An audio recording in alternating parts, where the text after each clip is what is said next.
Cities around the Denver metro area are creating initiatives and funding new programs for homelessness.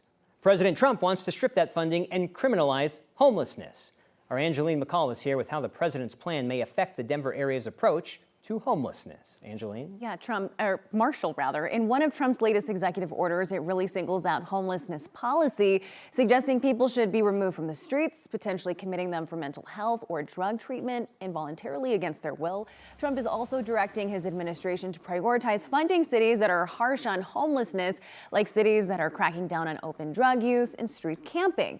The order states, quote, "It's not compassionate to do nothing."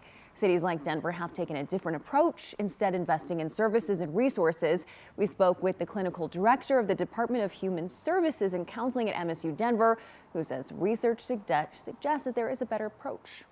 Yeah, I do think we've seen great strides in terms of appropriate services and supports to individuals who are unhoused in the Denver area, in the Boulder area, and to then perhaps hamstrung these cities by withholding funding, of course, is going to undo that. And we're going to see an increase in individuals who need support but don't have access to the right support.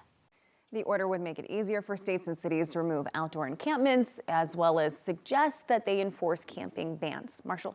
Angeline, I can't help but think that you have politicians in one way or the other always say, stay out of local business, local control. And in this state, it's happening from the Democratic side, and we're talking about something from the Republican side nationally, trying to say, this is the way I like to do something, now do it that way. I'm sure that's going to get a lot of pushback. Yeah, certainly. And I think a lot of the cities and municipalities in our area are really trying to figure out what this means, right? How much funding would be potentially withheld? What kind of policies are going to be impacted? This just came out a few days ago. And so I think the real concern here is, we kind of don't want our funding stripped, obviously, but we also want to try to do the right thing. And that may go against this Trump policy and executive order. But, wait and tell, really. I smell another lawsuit that Phil Weiser might want to be a part of. Thank you, Angeline.